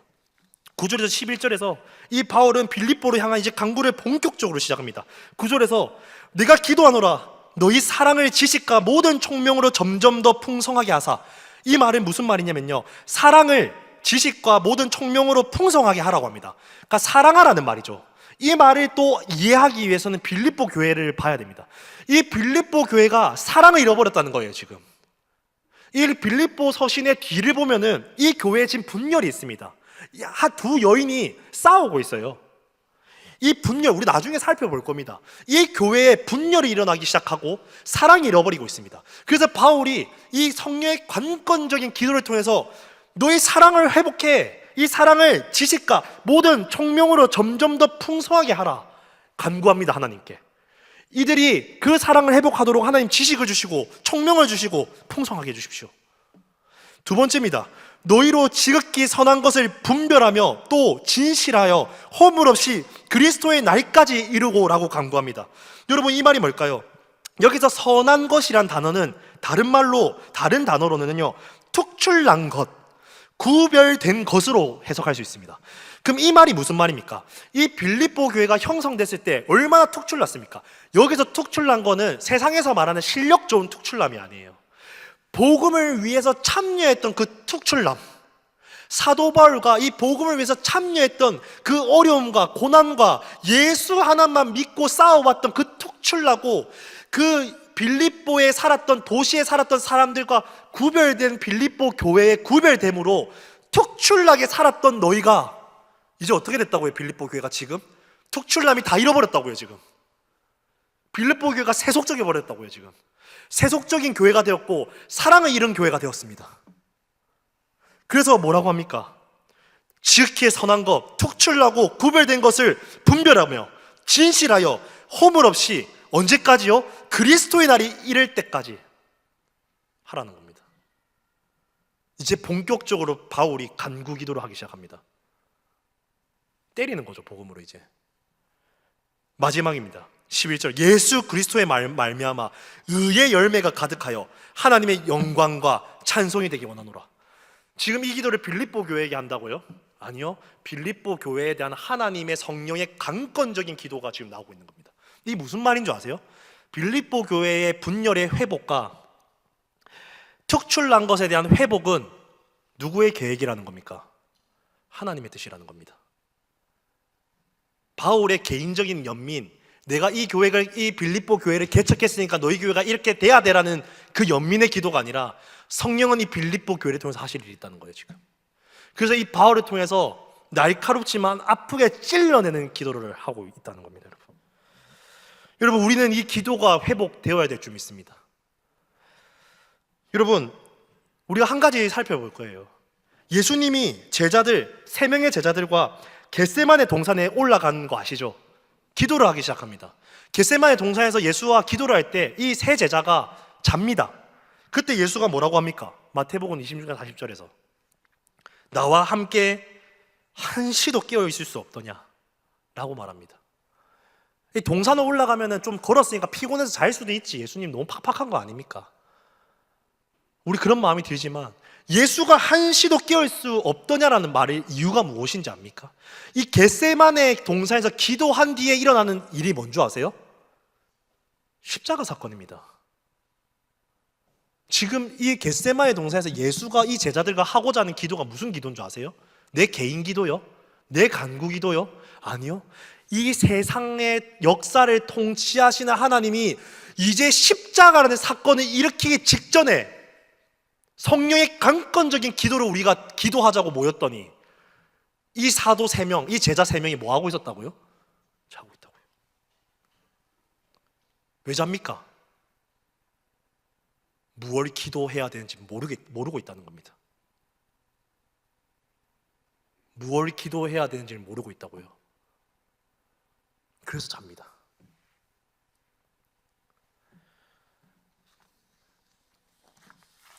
여러분, 이 기도에 동참하고 싶지 않으십니까? 하나님이 이 땅을 창조하고 재림의 예수가 오는 이 구속사의 역사 가운데 나 하나 신앙 잘 되고 잘 사는 기도를 넘어서서 이 땅에 내 업적 하나는 둘 수 없지만 내가 사업을 잘 이루고 멋진 어떤 부를 일으킨 사역을 하거나 멋진 교수가 되거나 세상에 영향력 있는 지도자가 되지 못하더라도 하나님의 역사 안에서 우리가 적어도 이 땅에서 성령의 강건적인 역사를 통해서 내가 그래도 내 있는 삶의 자리에서 그분의 기도를 하고 살았다라는 그 영광 한번 누리고 싶지 않으세요? 오늘 우리가 이 기도를 다 잃어버렸다고요. 우리 선배들의 기도가. 마지막으로 이 말씀을 읽고 찾고 우리 찬양을 하도록 하겠습니다. 다니엘서 9장 2절에서 3절입니다. 제가 천천히 읽어드리겠습니다. 곧 그 통치 원년에 나 다니엘이 책을 통해 여호와께서 말씀으로 선지자 예레미야에게 알려주신 그 연수를 깨달았나니 곧 예루살렘의 황폐함이 70년 만에 그치리라 하신 것이니라. 내가 금식하여 배 옷을 입고 죄를 덮어쓰고 주 하나님께 기도하며 간구하기를 결심하고. 이거 다니엘의 기도입니다. 오늘날 우린 다니엘의 기도를 갖고 와서 우리 자식 수능 잘 보는 다니엘 기도회를 만들고 있습니다. 여러분, 다니엘의 기도는 그 차원이 아니에요. 다니엘의 기도는 자기 부인을 하는 기도입니다. 다니엘이 지금 바벨론의 지금 총리가 되어 있단 말이에요. 총리. 지금 최고 권력자입니다. 지금 다니엘은 세상을 지배했던 바벨론의 최고 권력자인 다니엘이 말씀을 보다가 하나님의 뜻을 발견합니다. 이스라엘이 망했다고요. 이스라엘이 황폐해졌단 말이에요. 그러나 그 황폐했던 땅을 하나님이 언제 귀환한다고 약속했다고요? 70년 뒤에 이 예레미야 선지자를 통해서 하셨다라는 말씀을 듣고 이 다니엘의 자세를 보십시오. 3절입니다. 내가 금식하여 베옷을 입고 죄를 덮어쓰고 주 하나님께 기도하며 간구하기를 결심하고. 여러분, 잘 생각해 보세요. 다니엘이 지금 포로 귀환할 힘이 없을까요? 다니엘이 지금 바벨론 지역에 살고 있는 이스라엘 국민들을 모아서 돈 많이 주고 다시 이스라엘을 건축할 수 있는 건축물 다 줘가지고 다 챙겨줘가지고 바벨론의 이스라엘 땅에 다시 성전 건축하라고 할 힘이 없었을까요, 다니엘이? 다니엘 그 정도의 권력과 힘을 가진 위치에 있는 자입니다. 그러나 자기의 뜻을 부인하고 무엇합니까? 하나님 말씀 앞에 자기 부인하고 금식하여 베옷을 입고 죄를 덮어 하나님의 뜻대로 예루살렘 성전을 재건하기를 기도합니다. 여러분, 이게 기도예요. 여러분, 성경에서 말하는 기도는 다 이렇습니다. 오늘날 우리는 누구의 마음을 알고 기도하고 있습니까? 성령이 이 대한민국 땅을 바라보는 성령의 마음은 어떠하십니까? 여러분의 개인적인 감정 말고요. 여러분의 개인적인 연민 말고요. 오늘날 한국 교회를 통한 성령의 마음을 붓는 기도는 무엇입니까? 오늘 함께하는 교회를 향한 성령의 마음에 불붙는 기도는 어떤 기도입니까? 적어도 우리가 그 기도를 하기 위해서는요, 제가 오늘 드리고 싶은 말씀은요, 여러분, 자기 부인하셔야 됩니다. 자기 부인이 없는 기도 필요합니다. 그러나 오늘 사도 바울이 말하는 깊이의 기도, 성령의 강권적으로 이 한국 땅과 이 한국 교회를 부흥시켰고 이 함께하는 교회를 세웠던 그분의 뜻과 그 마음을 향한 기도를 하셔야 된다고. 여러분, 오늘 우리는 기도하여야 됩니다. 나를 부인할 때에 비로소 내 뜻이 죽어질 때에, 내 자아가 패설되고 내 뜻이 죽어질 때에 비로소 우리는 하나님의 뜻이 보이기 시작합니다. 하나님이 대한민국을 향한 하나님의 뜻이 보이기 시작합니다. 여러분, 우리 그 기도를 해야 될 때인 줄 믿습니다. 오늘 많은 선배들이, 그 기도를 했던 선배들이 이렇게 말합니다. 한국 교회를 세운 이유는 고아와 가부와 나그네를 위해서 이 한국을 부흥시켰다. 오늘날 이 한국을 부흥시키기 위한 우리의 고아와 과부와 나그네는 누구입니까? 여러분, 북한입니다. 북한밖에 없습니다. 선배들이 그걸 이야기하고 있습니다. 하나의 마음엔 저 북한 땅에 아직도 예수를 믿고 예배한다는 이유로 참혹하게 살해를 당하고 박해받고 있는, 우리는 이 예배의 자유를 누리고 있지만 그들은 오늘 예배하다 걸리면 죽을까, 그 두려움에 떨면서도 그 신앙을 지키고 있는 그 고아와 과부와 나그네 된 자들에게 성령은 마음이 가 있습니다. 오늘 우리는 어떤 기도를 하고 있나요, 여러분? 여러분의 주 기도 제목은 무엇인가요? 더 먹으셔야 됩니까? 더 입으셔야겠습니까? 더 좋은 집을 누리셔야겠습니까? 더 좋은 차를 사셔야겠습니까? 더 좋은 직업을 가지셔야겠습니까? 더 높은 지도자의 위치를 가셔야겠습니까? 하십시오. 웬만하면은 그렇게 사십시오. 그러나 그 코이노니아 목적, 그것을 가져야 되는 그 코이노니아가 그리스도의 복음을 전하기 위함이었으면 좋겠습니다. 여러분이 오늘 더 먹고 가지셔야 된다면요, 더 높이 올라가셔야 된다면요, 그 높음을 오늘 여러분의 삶의 고아와 가부와 나그네 된 자들에게 나누어 주기 위해서 높아지십시오. 그게 코이노니아입니다. 그게 그리스도와 교제와 사귐입니다. 여러분이 잘 돼야 된다면 그 이유는 이것밖에 없습니다. 반주해 주시고요. 오늘 이 빌립보 말씀을 시작하면서 굉장히 무거운 말씀을 다뤘어요. 제가 이 말씀을 묵상을 하면서 저도 똑같습니다, 여러분. 전 늘 제가 막 엄청 열불 내고 소리 치잖아요. 그 저한테 하는 말이에요, 여러분. 여러분 오해하지 마십시오. 저도 잘 안 돼서요. 저도 저밖에 몰라서요. 거창하게 뭐 북한을 위해 기도하자 했지만 사실 우리의 죄인된 우리는 오늘 내 삶의 하나의 문제도 정정긍긍되는 게 우리 아닙니까, 여러분? 뭐 거창하게 기도하자고 내가 선포했지만 사실 우리 오늘 삶 가운데 내 자녀 한 명도 어쩌지 못하고 내가 원하는 거 하나 어쩌지 못해서 늘 낙심하는 게 우리지 않습니까? 그게 잘못됐냐고요? 아니요. 여러분 그 삶을 성실히 살아주십시오. 그 삶의 자리에서 여러분 무엇을 배우셔야 되냐면요, 자기 부인을 배우셔야 됩니다. 내가 의지했던 모든 것을 다 잃어버릴 때에 비로소 우리는 주님만 의지하는 방법을 배우게 됩니다. 그래서 여러분 오늘 여러분의 죄성에 대해서 회피하지 마시고 북한 사역해라고 그럼 오늘 북한을 위해서 내가 사역하겠다 하지 마시고 하나님이 하시니 우리는 그 성령에 기도하기 위해서 그 강건적인 성령의 우리의 입술을 통해서 기도하기 위해서 우리는 자기 부인을 배우기 위해서 오늘 여러분에게 맡겨진 삶의 자리에서 치열하게 싸우셔야 됩니다. 거기서 자기 부인된 삶의 예배를 할 때에 성령은 여러분의 부인된 여러분의 심령 가운데 초대의 평양 대부흥을 일으켰던 우리 선배들의 그 기도가 다시 회복돼야 됩니다. 그러나 그때와는 다른 모습일 수 있습니다. 그때와는 다른 형태일 수 있습니다.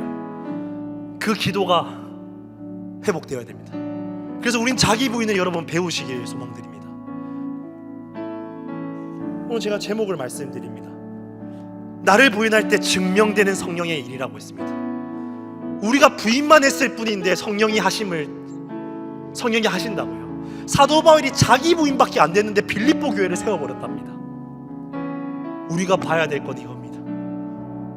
오늘날 우리의 십자가는 그 삶의 자리에서 내가 부인되는 겁니다.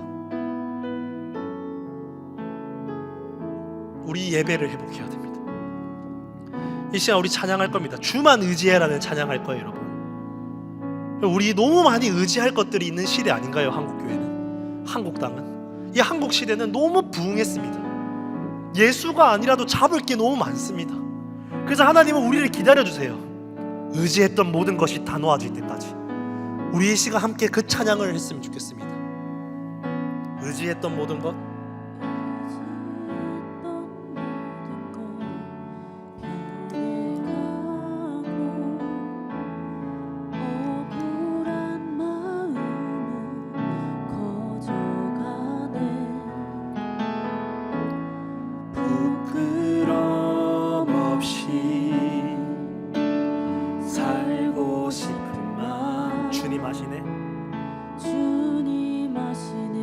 다시 한번 고백합시다. 의지했던 모든 것 변해갑니다.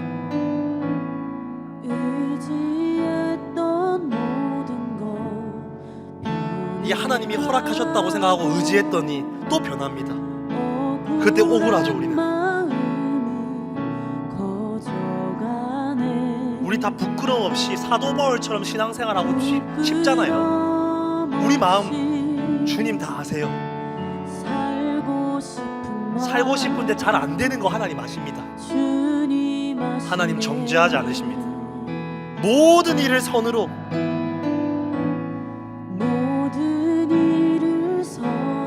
이겨내고 죄의 유혹을 따르지 않네. 여러분, 이게 자기 부인이에요. 나를 구원하신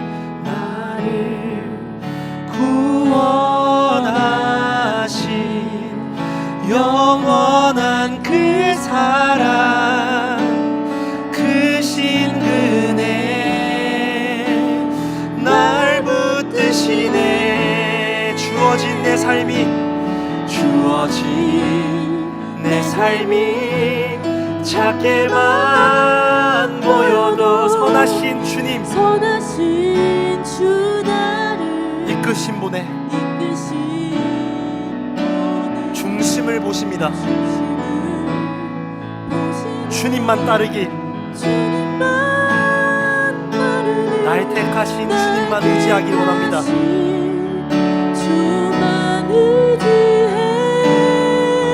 보이는 상황에 무너질지라도 그때 예수 능력이 나를 붙듭니다. 복음밖에 없습니다, 여러분. 나를 붙드네. 보이지 않아도 주님만 따르네. 내 평생 주님을 노래하리라. 주어진 내 삶이 작게만 보여도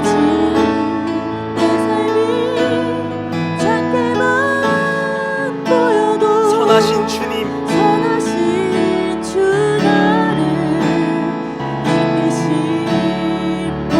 외모를 보지 않으시고 우리가 행했던 결과를 보지 않으시고 내 마음의 중심을 보시는 하나님이십니다.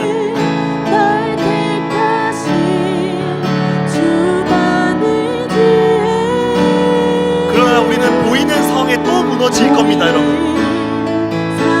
우린 늘 넘어집니다, 어차피. 그러나 우리에게 희망은 예수 능력이, 복음이 여러분들을 다시 일으킨다고요. 복음밖에 없습니다. 보이지 않아도 주님만 따르네. 내 평생 우리 하나님만 찬양하기를 선택합니다.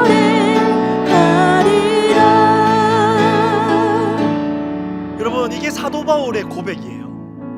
사도 바울의 인생의 이 모든 것이 무너지고 자기가 부인되어지고 그때에 주만 의지하고 부인되었을 때에 하나님의 일하심을 본 그 사도 바울이 그 수많은 서신서, 빌립보서 시에 얼마나 유명한, 우리가 감히 암송해야 될 말씀들이 얼마나 많은 줄 아십니까? 그 사도 바울이 대단함이 아니라요, 하나님이 이 이방인 땅인의 복음을 전하기 위해서 그 이방인의 사도의 대표주자로 사도 바울을 택하셨기 때문에 사도 바울을 기름 부으신 겁니다. 그 이방인의 사도를 통해서 교회가, 이방인 땅에 교회와 복음이 전파되어서 오늘 이 한국 땅까지 오지 않았습니까? 이 복음이. 그 사도 바울과 함께 하시는 성령이 우리와 함께 합니다. 사도 바울이 대단하다고요? 전 옛날에 사도 바울이 진짜 대단한 줄 알고 늘 그 말 했어요. 난 사도 바울처럼 신앙생활 못한다. 오늘 깨달았습니다. 내가 얼마나 교만한 기도를 하고 살았는지. 사도 바울은 대단하지 않습니다. 하나님이 대단하십니다.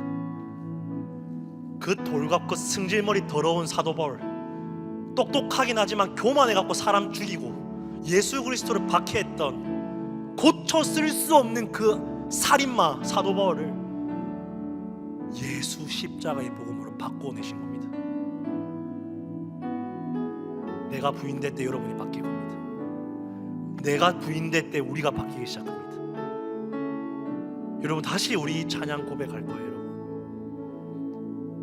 그래서 우리가 주를 의지하고 살지만 넘어지고 무너질 때에 정죄받지 마시라고요. 우리는 늘 우리가 이 방향을 가지만 잘 안 되는 것에서 돌이키는 회개는 필요하나, 돌이키는 회개는 정죄받고 용서해 주세요 비는 게 아니라 돌이키는 거예요, 여러분. 그냥 돌이켜 살면 됩니다. 그게 회개입니다. 근데 돌이켜 회개할 때에 누가 여러분들을 방해하는 줄 아세요, 여러분? 이 마귀 새끼가 방해한다고요, 여러분들을. 여러분들을 정죄하기 시작합니다. 여러분들에게 수치심을 주기 시작합니다. 너 그거 회개하고 돌이키면 옆에 모 집사가 너 되게 놀린다. 뒤에서 수근수근 대면서 너 그 잘못했다고 꼭 막 이렇게 수근거리고 너 억울하게 만들고 너 놀린다. 사람들이 여러분을 수근거리게 사단이 그렇게 할 거라고 속입니다. 여러분이 예수께 회개하고 돌이키면 여러분이 회개한 그 삶을 세상은 조롱할 겁니다. 당연한 거예요, 여러분. 당연한 거. 그 마귀의 속임수에 속지 마십시오. 여러분이 대적하고 그 비난과 박해와 억울함을 선택하고 살아갈 때에 여러분의 인생 가운데 성령이 어떻게 역전하시는지를 보시라고요. 지금 여러분의 복음을 살고 있는데 억울하게 하십니까? 그 사람이? 그 세상이 여러분의 놀립니까? 수치심을 줍니까? 조롱합니까? 속지 마십시오. 여러분의 인생의 끝에 어떻게 역전되는지 보십시오. 성령이 하시는 일은 그렇습니다. 우리가 그 예배와 기도와 선택을 못하는 거예요. 너무 의지할 게 많아서요. 너무 의지할 게 많아서. 하나님을 의지해야 되는데 하나님을 의지하려면 이거 잡고, 하나님을 의지하려면 세상 지식 잡고, 사람 관계 잡고, 교회에서 관계하고 있고, 예수를 안 붙잡습니다. 그냥 엎드려 울어야죠. 그냥 조롱받고 있는 자리에 엎드려 울고 있어야죠. 그 비참함을 보고 있는 겁니다. 성령의 관건적인 기도는 내 내면의 비참함을 받고 싶지 않은 내 감정을 부인하고 그 억울함과 비참함을 걷기를 선택하는 겁니다. 그 자기 부인의 기도에 성령이 일하시는 겁니다. 여러분, 이 기도를 다 잃어버렸다고요. 우리가요. 우리 다시 곡조 있는 기도합시다. 이 마음으로 하나님의 간구하며 우리 찬양했으면 좋겠습니다. 의지했던 변해갑니다. 여러분,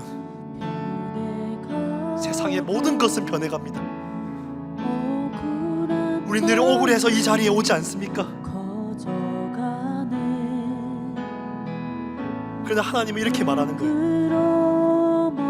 나 다 안다. 너 잘하고 싶어서 그랬던 거. 하나님 정죄하지 않으십니다. 우리 너무 하나님 인격적이세요. 다시 의지했던 모든 것 변해가고, 내가 이게 하나님이 주신 뜻인 줄 알고 살았는데 변해갑니다. 그래서 억울해서 하나님께 원망합니다. 광야 생활의 이스라엘 백성처럼요.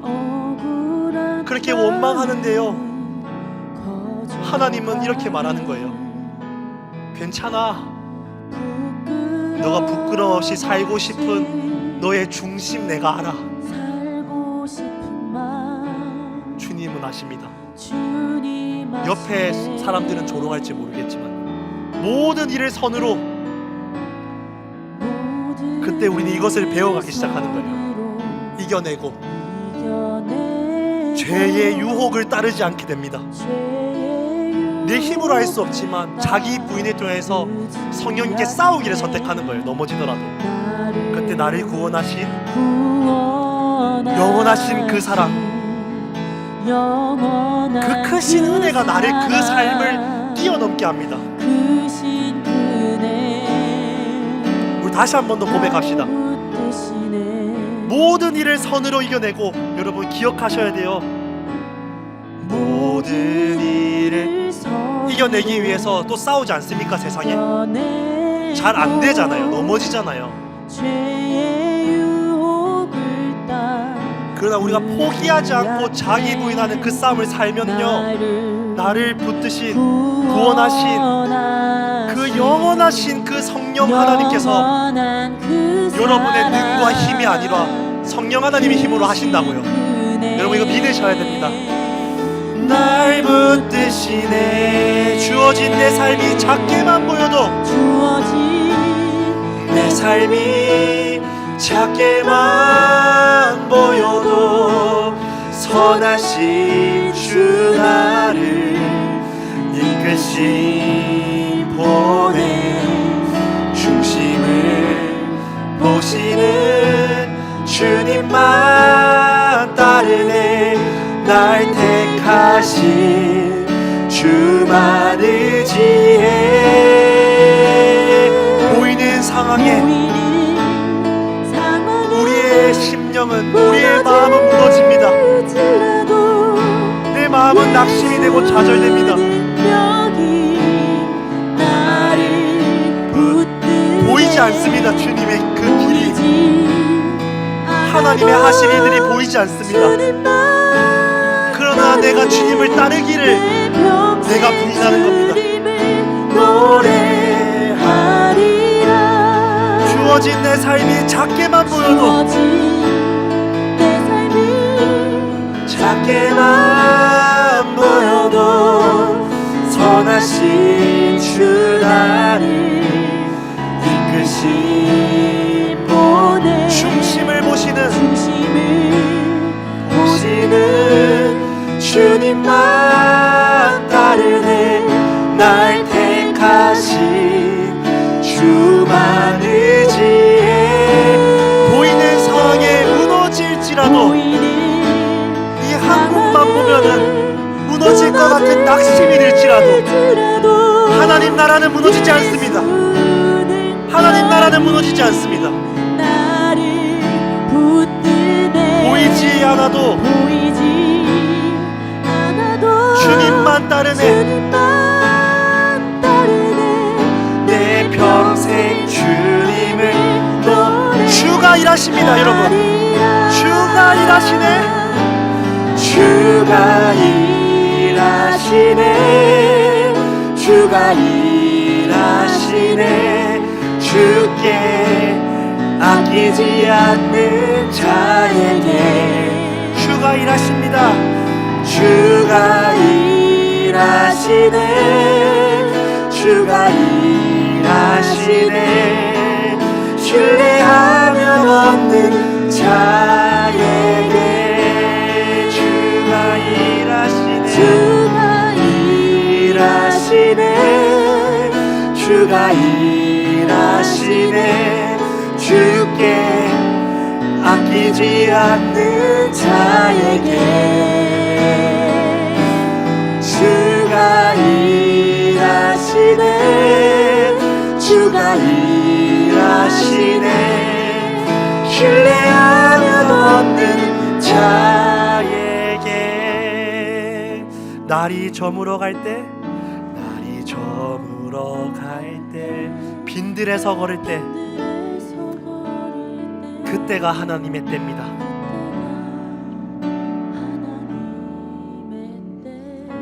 내 힘으로 안 될 때요, 이제는 내 손에 쥔 게 없어서 빈손으로 걸을 때 내가 고백해 여호와 이래. 여호와께서 채우십니다. 다시 한 번 더 고백할까요? 날이 저물어 갑니다. 이게 무슨 말입니까? 내 시절이 지나가고 있다는 겁니다. 내 시간이 지나갔다는 겁니다. 이 모세의 그 40년을 생각하시면 돼요. 애굽에서 쫓겨나서 이 모세가 40년 동안 그 빈털터리를 했던 시절입니다. 내 힘으로 안 될 때, 이제 쥔 게 없습니다. 그냥 하나님이 주신 그 낡은 지팡이 하나, 내가 걸을 때 필요한 그 지팡이 하나가 있을 때 이제 주님이 일하시기 시작하는 거예요. 주가 일하십니다. 이 모세를 좀 잡고 찬양하시면 와닿으실 거예요. 애굽 바로 왕을 무너뜨리시는 하나님. 우리 주님이 일하시는 거예요. 주님이, 우리 하나님이 일하십니다.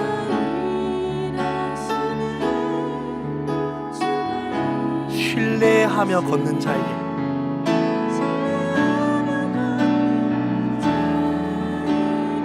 아멘. 우리 2절 가사로 고백할까요? 우리 모인 이곳에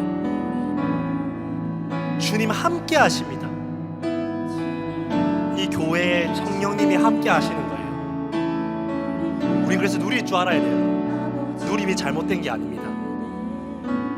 그렇지만 적은 떡과 물고기, 오병이어 기억하십니까? 그 적은 떡과 물고기, 작은 것들을 내어 던질 때 그 5,000명의 사람을 먹이시는 분이 예수님이세요. 다시 한 번 더 고백합시다. 우리 모인 이곳에 주님이 함께 계십니다. 그리고 남들이 많이 가진 것을 비교하지 마세요. 하나님이 여러분에게 맡기신 그 작은 떡과 물고기를 여러분이 드릴 때에 기적은 일어나는 겁니다. 왜 남들과 비교합니까? 그거 다 마귀 새끼가 여러분 속에 있는 거예요. 내 모든 걸 주님께 드릴 때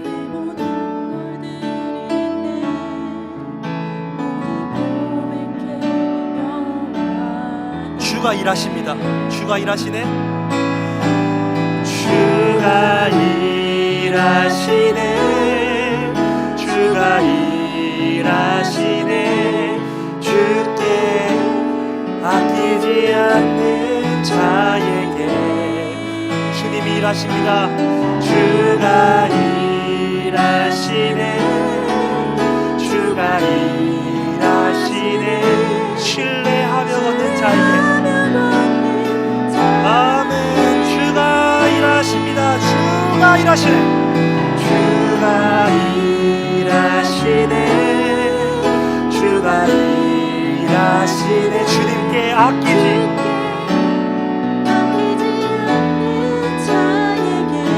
주가 일하시네. 주가 일하시네. 주가 일하시네. 신뢰하며 걷는 자에게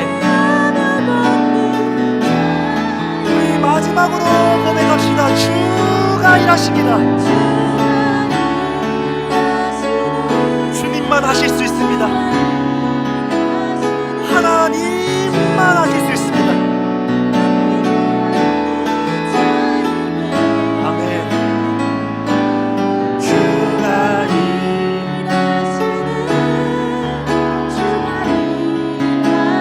신뢰하며 걷는 자에게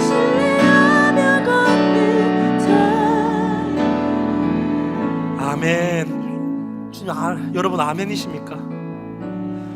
여러분 이 가사에 신뢰하는 자는요 모세입니다.